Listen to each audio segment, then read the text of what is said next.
Maravilloso es nuestro Señor. Amén. Es maravilloso, maravilloso de verdad. Hay algo tan profundo en las Escrituras. No me refiero a un texto en particular, sino la profundidad que tiene la Biblia, la palabra de Dios, cuando nos metemos en ella. Despierta en el ser humano algo que nos lleva a profundizar, porque pensemos que la Biblia, la palabra de Dios, fue inspirada por el Espíritu Santo. Como tal, es la referencia que tenemos directa de Dios. Imagínense cuando uno lee alguna de las cartas de algunos de los próceres de nuestro país, y hay gente que se emociona cuando lee una carta de ellos. Cuánto más la palabra de Dios, que fue inspirada por Dios. Cuando Cleofas y su compañero, después que Jesús fue resucitado, después que resucitó y se les aparece a Cleofas, dice la palabra, y a su compañero o compañera, dice que el Señor comenzó a contarles y a relatarles todo lo que la palabra de Dios decía acerca del Mesías y cómo había de padecer. Y el Señor les mencionaba textos, distintos textos, lo que se tenía en aquel entonces, el Antiguo Testamento. Les mencionaban lo que los profetas habían anunciado acerca del Mesías. Y después que el Señor les es revelado que era el Señor el que se les había aparecido, ellos dijeron: ¿no ardía nuestro corazón mientras nos abría la palabra de Dios? Es que cuando abrimos la palabra de Dios, tiene que arder, arde. Hay distintas experiencias que cada uno pudo haber tenido a lo largo de la vida. Yo digo que la Biblia produce dos extremos. A algunos le produce un aburrimiento extremo y a otros les produce un arder permanente cuando tomamos conciencia que lo que estamos abriendo es la palabra de Dios. Y está ahí la cuestión: cuando produce aburrimiento o produce un gran ardor, es ahí la gran diferencia de lo que es el valorar la palabra de Dios y lo que es tener un encuentro o haber tenido un encuentro con el Señor, sí o no. Todos hemos vivido algo de esto. Yo en mi juventud, al principio de adolescente, leía la Biblia y me producía un aburrimiento cuando tenía que leer la Biblia y lo quería. ¿Un aburrimiento en qué sentido? Cuando me tenía que leer la genealogía, yo decía, ¿es necesario leer la genealogía? Ayer nos explicaba el viernes en la clase Vero la importancia de la genealogía. Y es que está plasmada en las Escrituras con la finalidad del Espíritu de Dios para ver esos nombres de hombres, de familias que han dado algo más que su vida para servir y seguir al Señor. Todos hemos tenido, les decía, experiencias de este tipo. Yo me acuerdo un verano, había vivido un campamento que habíamos tenido y ahí me había marcado, el Señor me había marcado la vida. ¿Vieron cuando dice, pasó algo en una vida? Y en ese campamento, me acuerdo, había hombres que algunos de ustedes los conocieron, como el pastor Daniel García, su esposa, el pastor Jorge Pradas y tantos otros, hombres preciosos de Dios que, marcaron mi vida, como la vida de muchos jóvenes, de muchos hombres y mujeres. Y me acuerdo que había terminado ese campamento o ese retiro era un retiro que lo habíamos hecho en la misma iglesia porque no teníamos muchos recursos, pero no era la importancia el lugar donde lo habíamos hecho, no era con vista al mar, no era con vista a la montaña, no era que a veces se buscan lugares así para un retiro. Lo importante era que en ese lugar estaba la presencia del Espíritu Santo. Y es lo que marca toda una vida. Pero en ese mismo retiro que yo les menciono, hubo algunos que tuvieron un encuentro con el Señor y otros que no. No veían la hora que termine, y cuándo nos vamos, y otros que no se querían ir nunca de ahí. Yo me acuerdo que había terminado ese retiro y me había ido a mi casa, era verano, y comencé a abrir las Escrituras y comencé a leer el libro de Crónicas. Y era tal lo que me había despertado el Espíritu Santo que Primera de Crónicas me resultó algo maravilloso, algo precioso, pero me llevó a leer Primera de Crónicas, Segunda de Crónicas, Primera de Reyes, Segunda de Reyes. Y dije, pero ¿cómo no voy a empezar por Génesis? Y comencé por Génesis, y leí Éxodo. Todo lo que leía resultaba que era más atractivo y lo que leí, lo siguiente era más atractivo y lo otro era más atractivo. Había descubierto que leyendo las Escrituras, que era nada más y nada menos que la palabra de Dios, me despertó hambre de Dios. Me despertó un apetito que de la única manera que podía satisfacerse era con la palabra de Dios. Y esto es lo que tiene y puede y debe despertar en nosotros la palabra de Dios. Por eso Cleofas dijo, no ardía nuestro corazón mientras nos relataba los distintos pasajes que anunciaban lo que iba a ocurrir con el Mesías. Claro, los judíos estaban esperando a un Mesías que lo elevara como potencia. Y Cleofas, un discípulo, no podía creer que su maestro, el que él escuchaba, el que veía cómo sanaba a los ciegos, el que veía cómo multiplicaba la comida, el que daba enseñanzas magistrales, ahora había muerto en una cruz y había quedado todo en eso. Pero es que él lo había anunciado a los discípulos. A los 12 puntualmente se los había anunciado, pero el Señor tuvo más de 12 discípulos. Los que lo seguían eran muchos discípulos más tuvo. Tuvo 12 en los que se concentró de manera especial. Pero muchos de los seguidores del Señor eran discípulos del Señor. Pero ahí estaban todos decepcionados. Los 12, los 11, porque ya Judas se había muerto, se había suicidado. Pero los 11 también quedaron decepcionados. Todos ellos. Las mujeres se fueron al sepulcro. A ver, ¿cómo explicábamos esto? A cuidar del cuerpo. Era muy fuerte el dolor que ellos habían sentido. Luego se apareció el Señor a cada uno de ellos, se les aparece a los discípulos.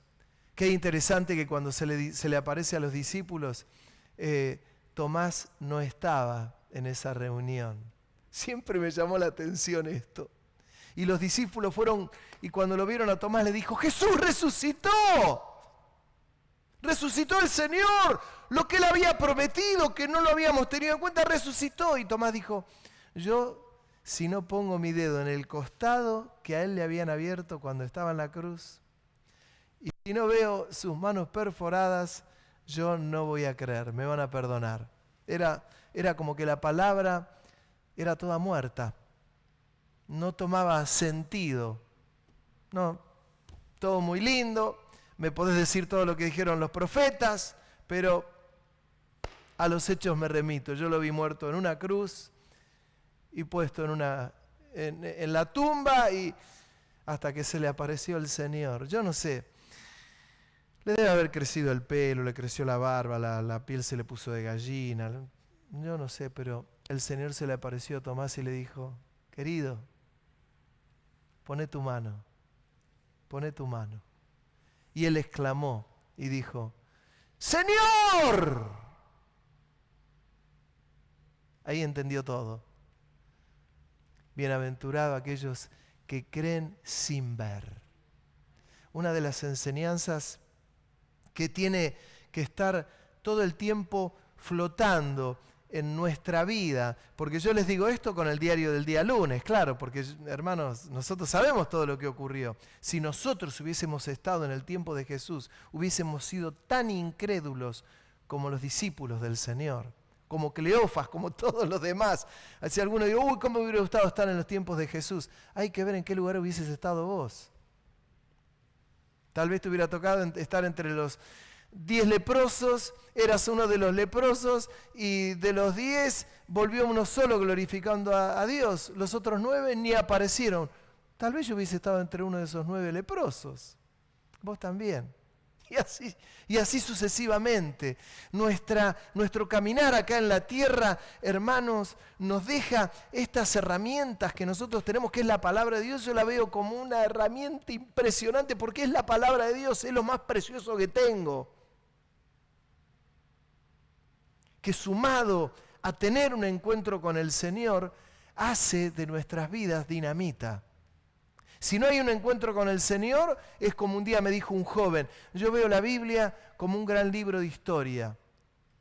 Es decir, que a vos leer la Biblia o leer el alumno bonaerense de los que hicimos el primario por allá, por aquellos años, era lo mismo. O leer un libro de formación cívica era lo mismo, saber la historia de Rosas o de San Martín o de Belgrano o de Sarmiento era lo mismo que leer las Escrituras. Y me mira y con frialdad me dijo, sí, porque nunca había tenido un encuentro con el Señor. Y el encuentro con el Señor no lo podemos fabricar con la gente. Se tiene o no se tiene. Pero la gran diferencia es que cuando hay un encuentro con el Señor, ¿alguien puede tomar distancia del Señor? Claro que uno puede tomar distancia. ¿Cómo no? Podríamos hacer libros de generaciones, nosotros en la nuestra, uy, fulano comenzó bien en el Señor, pero un día se renegó por H, por B, porque vio esto, porque vio lo otro, porque no le gustó, simplemente porque tomó distancia. O simplemente porque no tuvo un encuentro con el Señor. Y cuando no hay un encuentro con el Señor, esto es un gran problema. Hay gente que no ha tenido un encuentro con el Señor y sigue permaneciendo en las iglesias. ¿Está bien? Sí. Pero uno tiene que rogar a Dios y decir, Señor, yo quiero y necesito tener un encuentro contigo. Unos lo tuvieron de una manera, otros de otra, pero hay algo que impacta la vida. Alguien dice, ¿vos lo viste alguna vez? No, la verdad que no lo vi. Pero el día que me impactó en el corazón, hubo un antes y un después. En que en la vida de otro no, en mi vida me cambió la visión, me cambió. Y es lo que le pasó a Cleofas. Cleofas estaba al lado del Señor y era maravilloso todo lo que hacía. Todos se regocijaban cuando multiplicó los panes y los peces, cuando veían los milagros, cómo combatía a los fariseos, lo que decía a los sacerdotes, todo maravilloso. Pero faltaba un encuentro con el Señor, un encuentro que cada uno de nosotros debe anhelar y un encuentro que tiene que renovarse, hermano, en forma permanente, porque si no uno se va enfriando, se va quedando y uno necesita tener un encuentro permanente con el Señor. Yo les he contado alguna vez aquella experiencia que vivimos en la iglesia cuando estábamos en otro lugar, en Avenida Constitución, hace muchos años.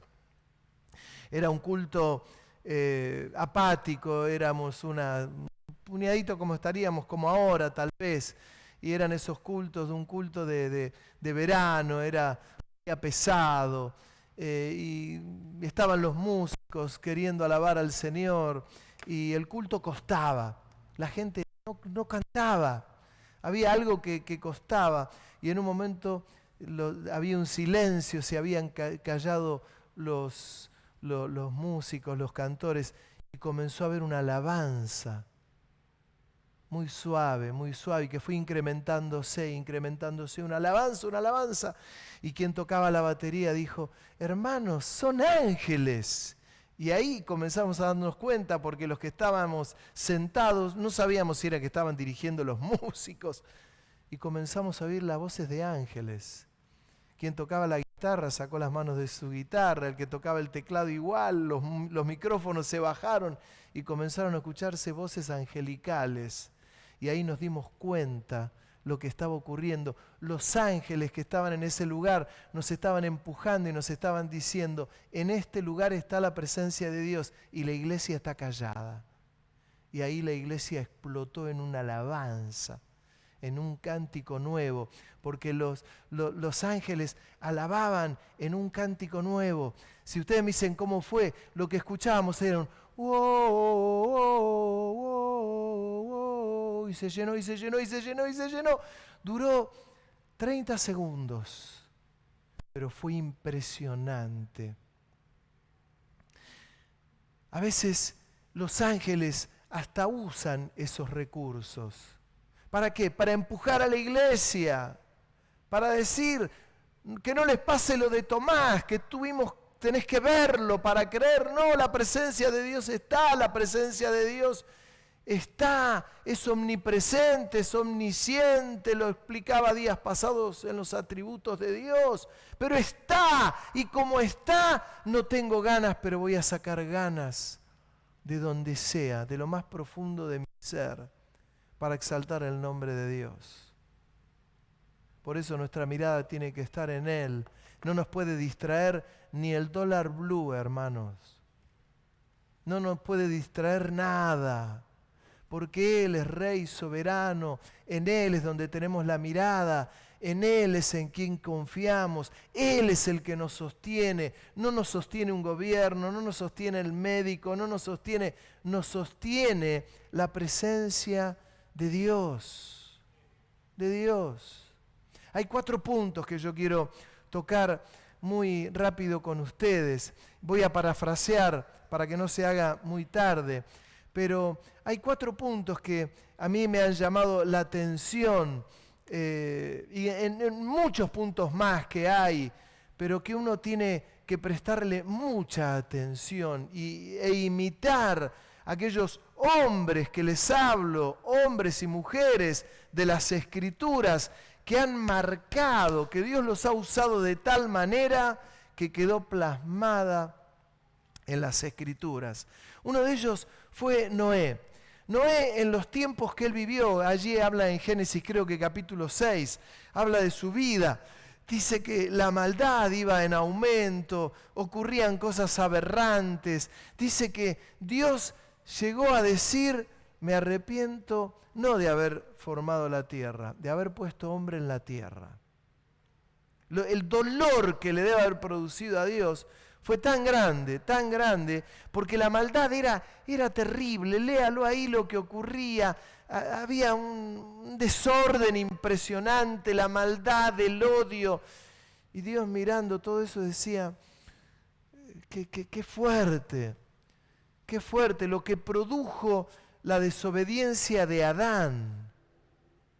Lo que produjo la desobediencia de Adán, cuando él tenía que multiplicar la tierra con su mujer, era estar en el Edén, era la presencia de Dios que caminaba ahí. Sin embargo, tomó de aquel árbol que no tenía que tomar, que era del árbol de la vida y de la sabiduría, y menos mal que le escondió el otro árbol que no lo alcanzó a tomar, que era el de la eternidad en la tierra.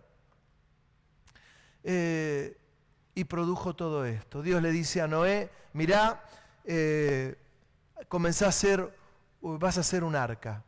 Te voy a dar las medidas, tiene estas medidas, le da las medidas, le da el plano como tenía que hacerlo, lo vas a calafatear y lo vas a hacer.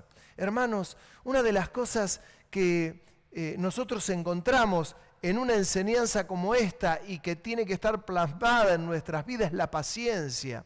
Noé estuvo 130 años trabajando un arca, haciendo un barco, un buque, haciéndolo, buscando la madera, consiguiendo la madera, cortándola. 130 años. Luego la cubrió toda, la calafateó toda. Los vecinos se preguntaban, ¿para qué este hombre? Era un tiempo de maldad. Si había maldad, ¿cómo se le deben haber burlado? ¿Cómo se le deben haber burlado? 130 años de burla. Mirá, pasaban por ahí, se cruzaban de brazos. Mirá, ¿qué es esto que hizo si acá no hay ni agua? ¿Cómo se le habrán reído? ¿Cómo se nos reían en nuestra época cuando éramos jóvenes, la gente de mi generación, y vos ibas a la iglesia y llevabas una Biblia abajo del brazo porque ibas a la iglesia? Algunos decían, mirá aquel con la Biblia abajo del brazo, qué loquito. Mirá cómo está desperdiciando su vida. Mirá, nosotros estamos de boliche en boliche, mirá cómo, mirá, se va con la iglesia, se va a la iglesia. Qué vida aburrida. Y lo que ellos no sabían es que fuimos una generación de pibes totalmente felices, que teníamos una vida normal, que estudiábamos, que salíamos a distintos lugares, que los jóvenes nos divertíamos sanamente, que recurríamos a la palabra de Dios para el consejo, que recurríamos a nuestros pastores para el consejo. Y éramos felices. Si yo les digo si me arrepiento de haber vivido esa vida, no, al contrario, me arrepiento de no haberla vivido con más intensidad en el camino del Señor. Pero una de las cosas que hay que tener es paciencia. Si hubo algo que Noé tuvo, fue paciencia. Y si hay algo que a veces le ocurre a la gente es que no tiene paciencia. ¿Para qué? Para esperar en Dios.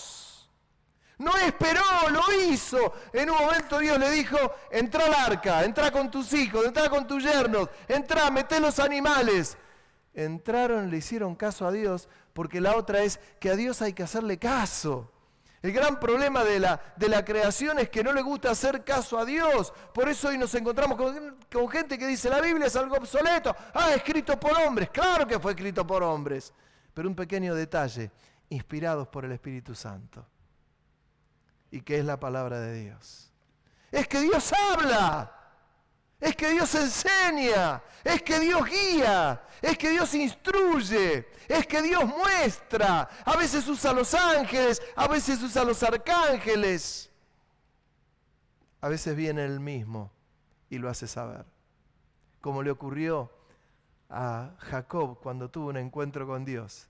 Él hablaba, tenía toda su ascendencia, era maravillosa. La ascendencia de él, imagínense, era el nieto de aquellos hombres y mujeres maravillosos, los tíos, maravilloso, era el pueblo de Dios. ¡Qué bárbaro!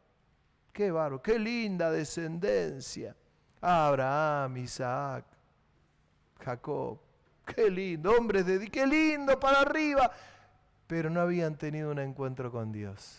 Cuando tuvo un encuentro con Dios, Jacob en Peniel, era un hombre que negociaba, era un hombre que sabía sacar ventaja, era ventajero. Sin embargo, el día que tuvo un encuentro con Dios en Peniel, marcó su vida. Le hirió la parte de la cadera, pero tuvo un encuentro con Dios y Dios le dijo, ya no será más tu nombre Jacob, sino Israel. Jacob era el engañador. Israel, has luchado con Dios y con los hombres y has vencido.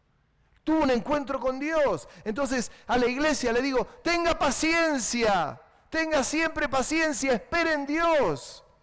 Cuando Dios marca algo, cuando Dios dice algo, cuando Dios habla a tu vida algo, te ha dado una palabra para tus padres, te ha dado una palabra para tu vida, te ha dado una palabra para tus hijos. No te desalientes. Esperá en Dios. Esperá en Dios. 130 años esperó aquel hombre. A nosotros nos gusta que las cosas pasen rápido. No, mañana, Señor, mañana. Los tiempos del Señor. Un día es como 1000 años y 1000 años es como un día, dice la palabra. pero hay algo que uno debe aprender y es a tener esa paciencia, la paciencia de este hombre que la mostró de tal manera que esperó el día que vino el diluvio, y cuando vino el diluvio, hermano, no quedó nada, solamente el arca y los que estaban adentro del arca. Y llegó el día. No fue en vano lo que él hizo. La valentía, una de las cosas que tiene que haber en la cristiandad es la valentía.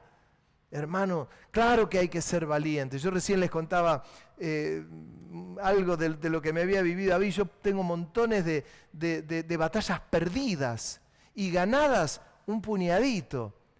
A veces los seres humanos contamos las ganadas, pero no las perdidas. ¿Saben la cantidad de batallas que tenemos perdidas? La cantidad de heridas que tienen nuestros cuerpos, pero acá estamos en pie. Yo recuerdo en aquellos años, yo les hablo, tendría unos 15, 16 años, y lo tomé en serio el camino del Señor. Y a mí me complicó la vida el día que un amigo, un hermano de la iglesia más grande, vino y me regaló una Biblia. Porque claro, yo le huía, no quería ir a la iglesia con Biblia, no quería tomar el colectivo y que me vean con la Biblia. Era un creyente medio oculto, medio escondido, de 15, 16 años, claro que era escondido. Y vino un hermano y dice, mirá lo que te traje, una Biblia. Cuando me regaló la Biblia, yo quería leer en mi casa la Biblia de mi mamá, y la leía en mi casa. ¿Y por qué no traes la Biblia? Ah, porque era de mi mamá. Era porque tenía vergüenza, hermanos, de subir un colectivo con la Biblia. El día que me regaló la Biblia, mi amigo, me complicó la vida. Pero yo de ahí dije, no, la voy a forrar a la Biblia para que no se entere que es una Biblia. Y fui a un kiosco, un lugar, y me compré el forro para forrar la Biblia. Y puse un forro que era bíblico. Tenía a Adán y a Eva así con una hojita. Que no había nada mejor que forrar una Biblia con Adán y Eva. Era bíblico. Era bíblico, y aparecía Adán con... Yo y lo digo y me da vergüenza ajena. Si me pongo colorado es por eso. Pero forré la Biblia, iba en el colectivo y se notaba que era una Biblia, porque un libro así era. Hasta que llegué a la iglesia y después de 2 semanas de tener la Biblia forrada, me agarró un amigo más chico que yo y me dice, yo sé por qué forraste la Biblia, porque te da vergüenza subir al colectivo con la Biblia. Y yo dije, es verdad, y ahí arranqué el forro de la Biblia. Dije, qué vergüenza, perdóname, Señor. Y era la palabra de Dios. Pero era que para mí la palabra de Dios en ese momento era historia, como me había dicho aquel joven. Era historia. Deja de ser historia cuando comienza a arder en nuestro corazón, pero lo que se necesita es valentía. Cuando uno ve y habla de lo que es la valentía, yo recurro a una de las mujeres más tremendas y más valientes que hubo entre muchas, porque cuando un hombre o una mujer ponen el pellejo y están dispuestos a dar su propia vida por la causa del Señor, es maravilloso. Y hay una mujer que fue la reina Esther. Ella llegó a ser reina, llegó a ser aquella mujer que el marido la tenía y la amaba, todo bárbaro, pero cuando llegó el momento que Amán había hecho firmar un decreto para matar a todos los judíos, y ella era judía, le mandó a decir su tío Mardoqueo a Esther, mirá, nos van a matar a todos, fíjate si puedes hacer algo, mirá que Dios nos va a liberar, si no es por tu mano nos va a liberar por otra mano, pero si morimos vamos a morir todos. ¿Qué pensás hacer? O vos sos reina, y porque sos reina ya no tenés que hacer nada más. Ella le entró por un oído lo negativo de Mardoqueo por acá, y les mandó a decir, díganle a mi tío que yo voy a tener a todas mis doncellas ayunando, que ustedes estén ayunando también porque me voy a presentar delante del rey. Si el rey no te llamaba, la reina moría. De la única manera es que la reina se presente ante el rey y le diga, quiero hablar con usted, majestad. Y el rey le tenía que extender el cetro. Si el rey no le extendía el cetro y ella lo tomaba, a ella le correspondía la muerte. Si el rey se levantaba de mal humor y no quería estar con su mujer, si no extendía el cetro, venían los soldados y automáticamente la agarraban a Esther y la mataban. No había vuelta, no había vueltas. Y ella le manda a decir a Mardoqueo, me voy a presentar delante del rey. Y si perezco, que perezca. Eso es poner el pellejo. Si muero, que muera. Eso es poner. Nosotros no sabemos lo que es la persecución. Nosotros hablamos, yo les estoy contando todo esto y la verdad que no estamos exponiendo el pellejo. Pero vaya a los países musulmanes y diga usted que es creyente y ande con la Biblia bajo el brazo. La va a tener forrada, metida dentro de una caja de madera, de cartón. Hermanos, una de las cosas que tenemos que adquirir y pedirle al Señor y prestarle mucha atención, además de la paciencia, es la valentía. Es la valentía. Y no digo porque nuestra vida esté en peligro, sino la valentía para enfrentar el Evangelio. Mucha gente cree que cuando se acerca al Señor el Evangelio, ¿qué quiere decir? Son las buenas nuevas de salvación. Cuando hay nuevas buenas de salvación es que todo me va a salir bien. Y no, nada te va a decir que todo te va a salir bien. No, pero todos mis caprichos se tienen que cumplir también. No se van a cumplir tus caprichos. Por eso la gente tiene que aprender a orar, y cuando uno le pide algo al Señor, entre esa oración tiene que decirle: Señor, esto te estoy pidiendo, ábreme las puertas en cuanto a esto. Pero Señor, recuerda que siempre se tiene que hacer tu soberana voluntad. Un pequeño detalle que la gente se olvida de decirle al Señor: Señor, que se haga tu soberana voluntad. ¿Por qué? Porque confío de tal manera en ti que se haga tu soberana voluntad. Señor, ¿estoy apoyado en tus manos que son las mejores? Sí. No nos tenemos que olvidar nunca que en el libro de Hebreos, cuando habla de los héroes de la fe, nosotros estamos acostumbrados, o la humanidad está acostumbrado a los superhéroes. Y los superhéroes de nuestra época, Superman, Batman, eran los superhéroes. Había otros, yo no me acuerdo ahora, pero ¿se acuerdan de Astro Boy? ¿Cuántos se acuerdan de Astro Boy? Se te cayó la ficha de la edad ahí. No, pero había algunos que eran maravillosos, pero del Guasón, ¿quién se acuerda del Guasón? Era el antihéroe. Bueno, a veces uno cuando habla de los héroes, de los hombres de la Biblia, yo me acuerdo de Isaías, me acuerdo de Daniel en el foso de los leones, tremendo. Pero en Hebreos habla de los héroes de la fe, y algunos murieron por espadas, otros aserrados. ¿Sabe lo que es morir aserrados? Que te corten por el medio con una sierra. ¿Sos cristiano? Sí, acá va. ¿Seguís siendo cristiano?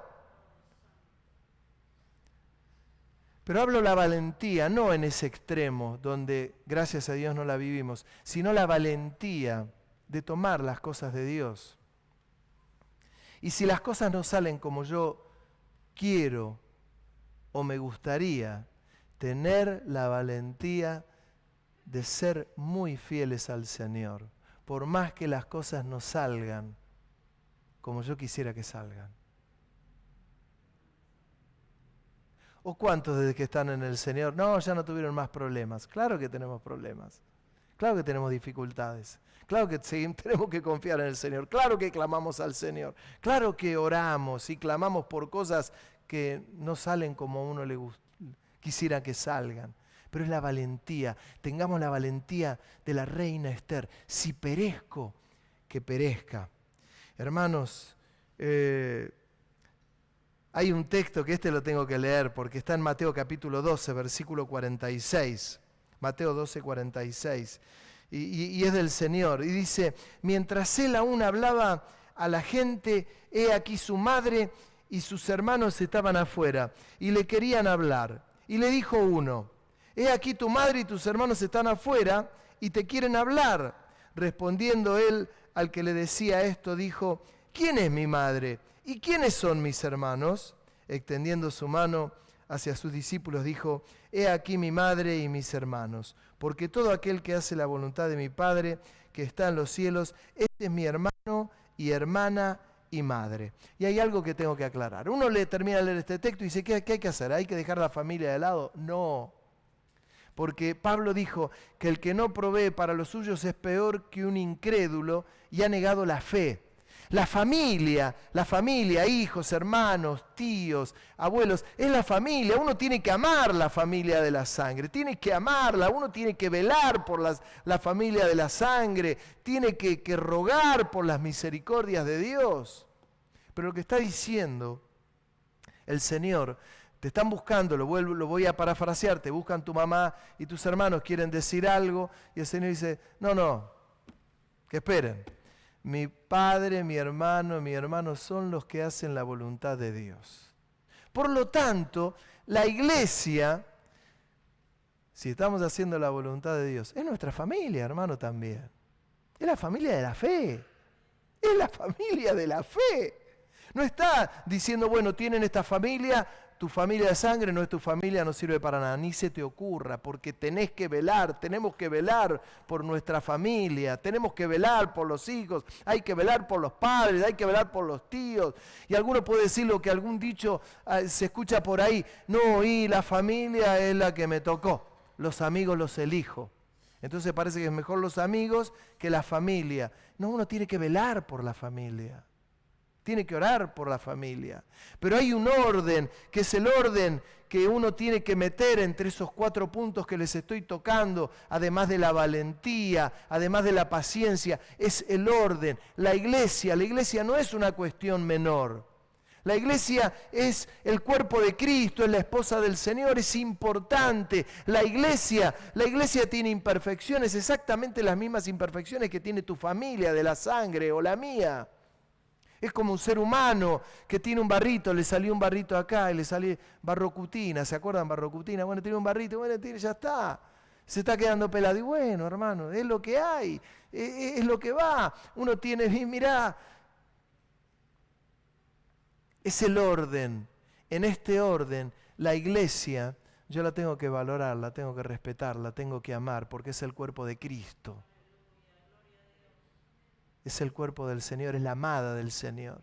El Señor, pensemos que así como estuvo calafateando aquel arca, Noé, 130 años, un día el Señor vendrá en nube de gloria y va a venir a buscar a la iglesia.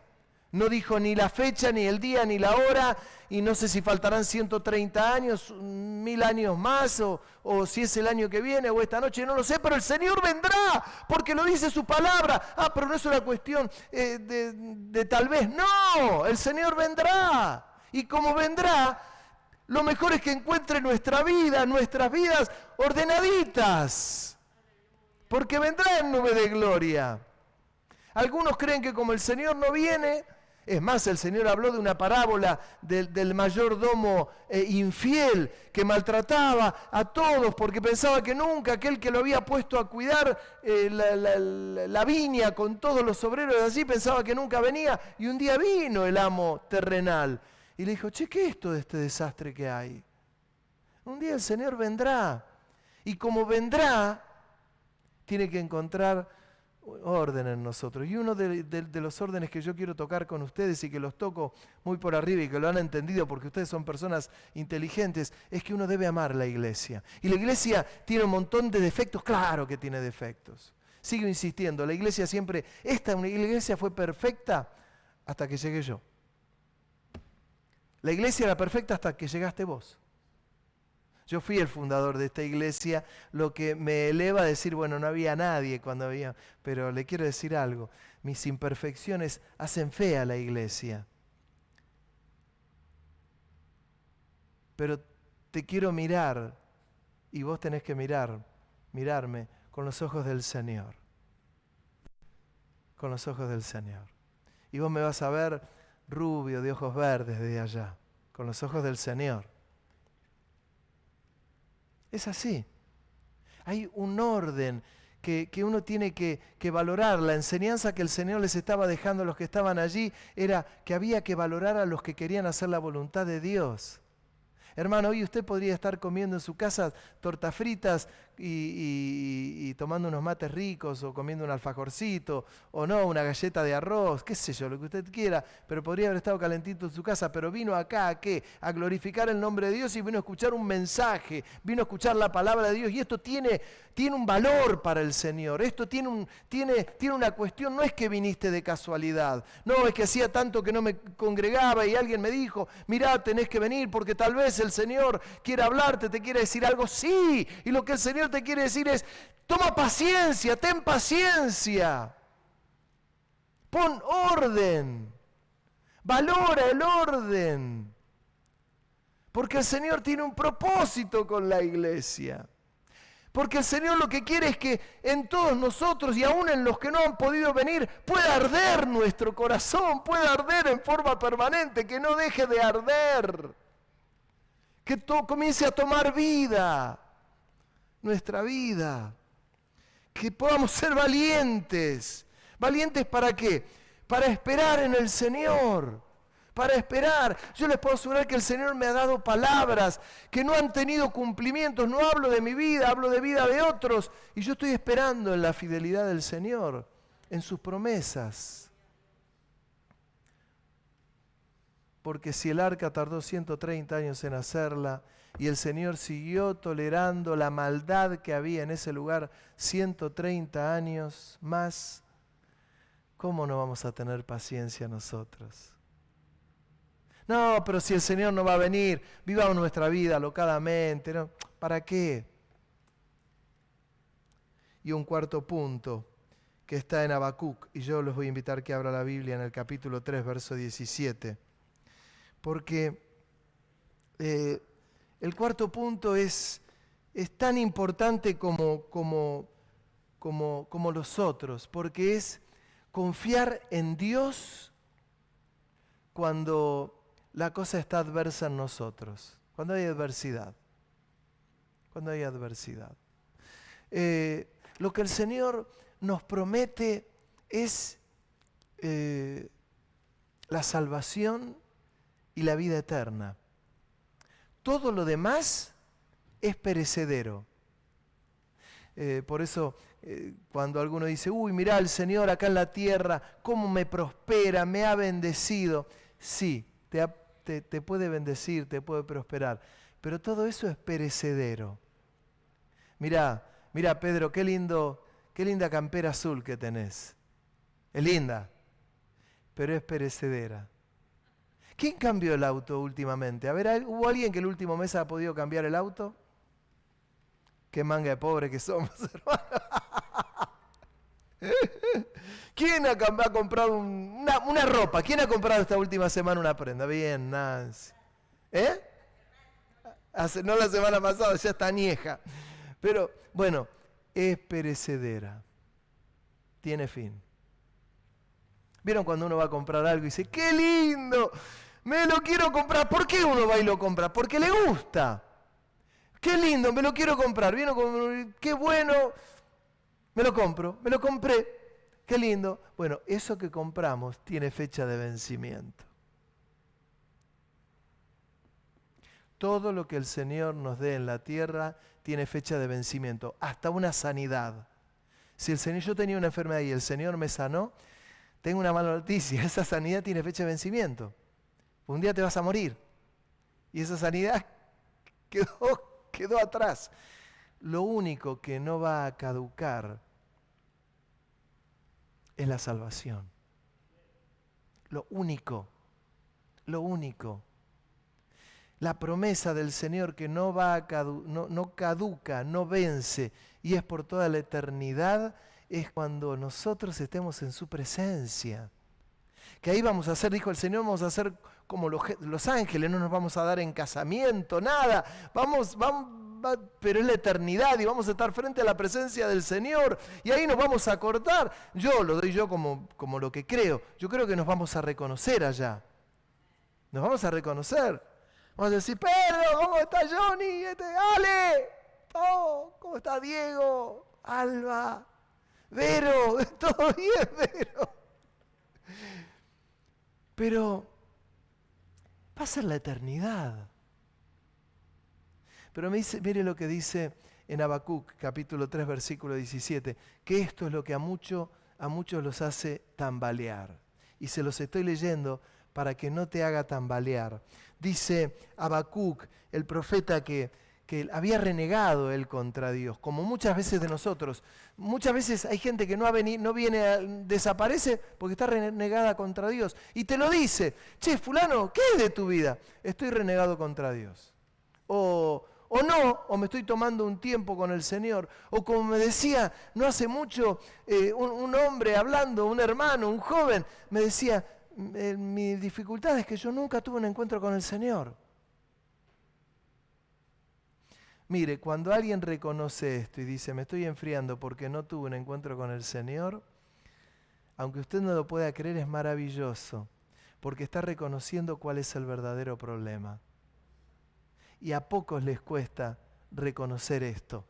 Alguien dice, no voy porque el pastor no me llegó el mensaje, no porque el culto, porque la música fuerte. Y en realidad lo que le está ocurriendo es que no tuvo un encuentro con el Señor.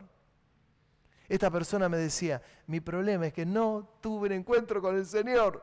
¿Pero cómo estás vos? ¡Bárbaro! Pero no tuve un encuentro con el Señor. Otros, porque comienza a ir, la economía comienza a flaquearle. Desde que estoy en el camino del Señor me sale todo pata para arriba, no me alcanza la plata, no llego a fin de año.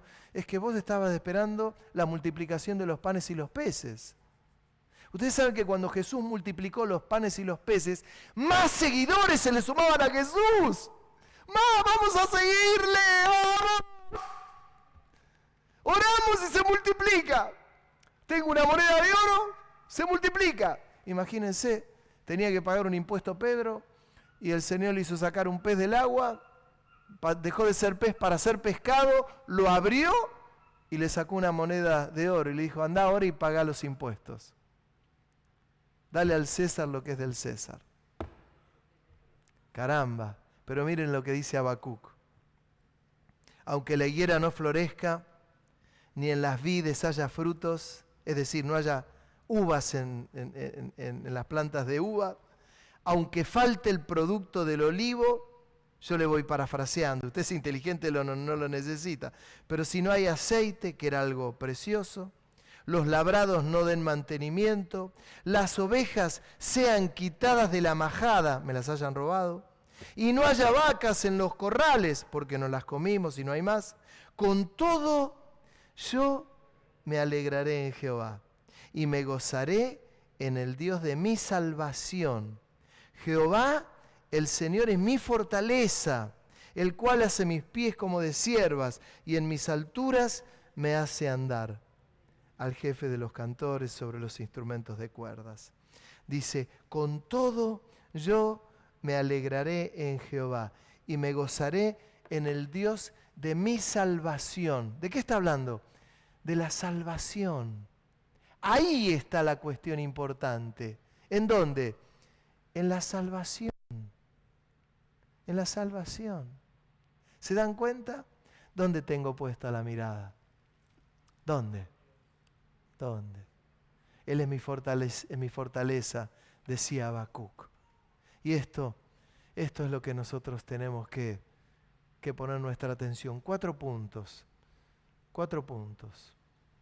Tiene que haber orden, tiene que haber confianza, tiene que haber fe en el Señor, esperanza en Él. Esto es el Evangelio. ¿Para qué? Para que arda mi corazón. A mí me da mucha alegría ver muchos de ustedes o algunos de ustedes que viven momentos difíciles, como cuando el bote está en el agua y las olas son grandes y comienzan a meterse adentro del bote. Sin embargo,